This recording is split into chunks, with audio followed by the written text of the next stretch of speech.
Hello, hello, hello. So another video. This one is about basic navigation of the tool, which is integration suite, cloud integration, right? So I'm gonna provide a very basic navigation, a high level, what all are the components, because I feel that I've also attended some trainings and other stuff. One thing which is normally not covered because it's not needed in day-to-day business while you're working is the overall navigation, right? And I feel it is necessary, so just covering it and try to add some value there.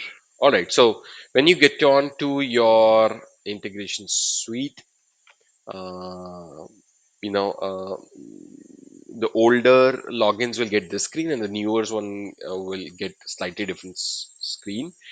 There are majorly three components of the cloud integration capability of SAP BTP, or I should say cloud integration capability of integration suite, right? So number one, the first icon on the left here is the Discover. Now the Discover contains all the pre-packaged um, integrations from SAP or the partners, right? So right now, if you can see here, it is showing me 474 number. It keeps growing as more and more partners and SAP contribute to it. As you can see, there are integrations like Azure Adapter for Integration Suite. Then you have SAP Cloud for Customer Integration.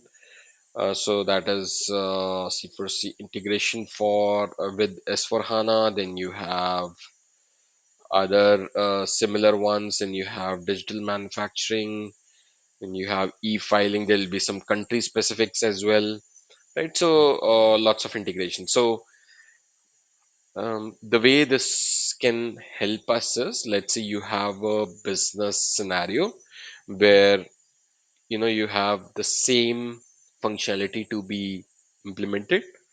Let's say you have success factors employee central integration with fidelity, for example, in your project, and then you can simply adopt this one. So when you open this, it will show you whether it's editable or it's configure only. In either case, the recommendation is that you copy this into your own iFlow, which will give you more flexibility in the longer term, and customize this one. So let's look at the iFlow. Okay, just want to show you there's one more benefit that you can get out of this pre-packaged integration. Let me just minimize it just so that you can have a better view of it. All right, so if you can see, this is a substantial sized iFlow, right? This is the overall picture, and then of course you can dig in deeper into various components as well. Okay, so another very useful feature of such pre-packaged integration is that sometimes that your functionality is close. It's not the same, but it's close to this one, so you can even use and copy a lot of information from here. Let's say groove, and then another case could be, it hosts let's say a complex groovy which is supplied by SAP. You can just simply take a reference of it, copy it the way you want to use it, right? So this one, for example, it's pretty complex, or maybe I'm over exaggerating it. It might not be complex, but at least this is lengthy script, right? So even if you want to write a similar script for your own purpose, so let's say it solves some common problem. So that's that. So that's the overview of the Discover, right? let's then move on to the design phase. So design phase is design portion here basically starts with a basic unit as package. So when you create your own iFlows, you first create a package, right? As shown in the previous demos as well. You first create a package, and then within the package, you create your iFlows, or it could be value mapping, so different kinds of artifacts. So these are the all the kind of artifacts that you can create within the package. So it is integration flow, REST API, message mapping, SOAP API, value mapping, OData API, script collection, and integration adapter. So that's the functionality. Now just a tip here, if you're preparing for a CPI certification, um, this is also one of the questions there, but unfortunately I would say I could be so I'm definitely not wrong because I know what are the palettes available here. But when you answer there on the, let's say, on various available websites, this question is published somewhere, and when you for practice you answer it, it is mostly not right, your response is taken. So I'm not sure why. Even in SAP exam, I don't know whether my response was correct or not. But the answer is pretty straightforward. Because anybody can check this. All right, so that's about design. Now the next one is monitoring tab. So this one has a lot of navigation. So starting with monitor message processing. So as soon as you deploy an interface, then after deploying, and when you fire off a message, it shows up in the monitor message processing. So if you want to look at all of it without any filters, all the messages, no filters, you just come to the first one. Then you can also use the various filters here. What is the status of the message that you think, right? Instead of past hour, you want to look at past 24 hours, past week, past month, a custom time interval. Then you can change this one if you want to look at all the artifacts, all integration flows, or all REST APIs. You can categorize that way, or you can also specify a particular iFlow. Okay. Then so this is all messages, this is failed messages, this is the retry messages, and this is complete messages. So again, best is to just go inside here and filter as per your own needs. Don't need to go here unless you're more comfortable with any of these stuffs, right? So next one we have is the manage integration content. So actually this is the first step. So as soon as you deploy um, an iFlow or any other artifact within the cloud integration, it will show up here. Now from here you can see, okay, if it is started or starting or not deployed, or it's an error. Sometimes a usual practice is that you deploy an iFlow, and then you think that it will be instantly available, and because that's the practice that I usually follow. And then and from postman you get a reply back that's 404 not found. So then you think, what happened suddenly, right? So then you have to come to the screen and see, oh, it's an error or there is some problem. So in this case, for example, it says the integration flow is not operational. Why? Because of this error, right? So that's that. And then very useful, this one is because it has the link to the message processing, the first tile that we looked at. Then you want to navigate to the integration flow in read-only mode, and or you can navigate to the integration flow in the edit mode, right? And then from here you can also control the trace mode. You can put it to error, debug, or trace right from here once you've deployed. Now, I use a plugin called as a CPI helper that's immensely useful. I mean, you save a lot of navigation. You can directly turn on the trace with the click of a button there. You can look at the short form of the messages there, and then you can directly navigate to the trace of one particular message. So pretty useful. I'll probably cover that sometime later as well. So that's about the manage integration content. Again, similar to monitor message processing, you can look at all the integration content, the success ones, started ones basically, or the ones in error, or you can also form your own uh, custom settings. Okay. Then another very important tile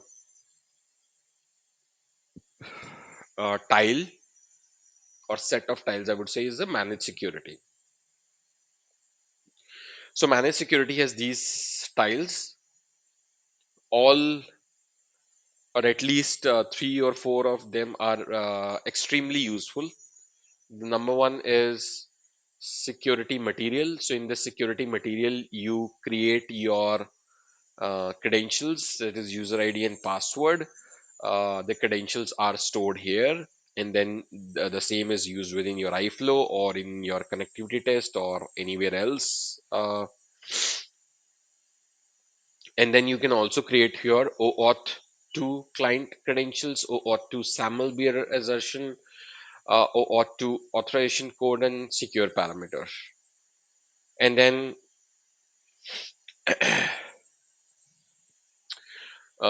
you also use this to there is another very important component of the security material is a known host file.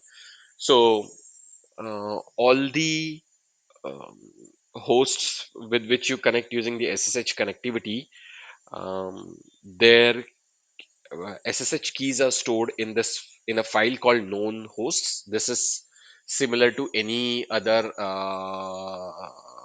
file based server, right? So if I just show you a sample of this file,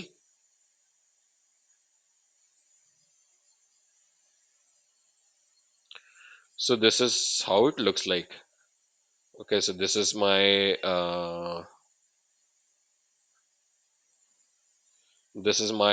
sample server. So it is this SSH RSA key, right? So this is how a known host file looks, right? Okay, so this is about the security material. Then you have the key store. Here you use to store your keys, right? So let's say you create let's say you want to connect to another SFTP server, so you need to create your key pair here. And then let's say I've created this key pair here, and I can give my public open SSH key to the other party so that they can import in their server. So when I hit them, they I am in their known host files, right? So that's how the authentication will be successful.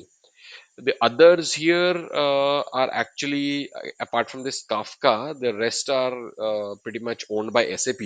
They have uh, created it by default, right? I think they're mostly the certificates for the cloud connectivity. All right, then we have. So earlier, this PGP keys section was not separate. Now it's a separate tile, and whenever you want to add a new PGP key. So here you have both. So whenever you add a new PGP key, you will see this kind of format being formed here, which are used to in your iFlow to connect, right? So it has your user ID, the type, the key ID, the validity, and the modified date. So again, if you download, so right, the keys have two components, a pub ring and a sec ring, right? Security keys and the public key. So this is the portion that is there. And then if you add any new keys, it will be in the same files.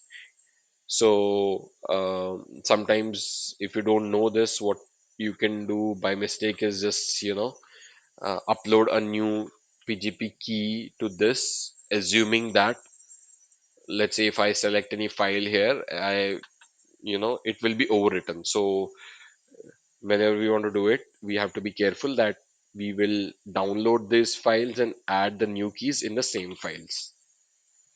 So that's the PGP keys. Then access policies, basically to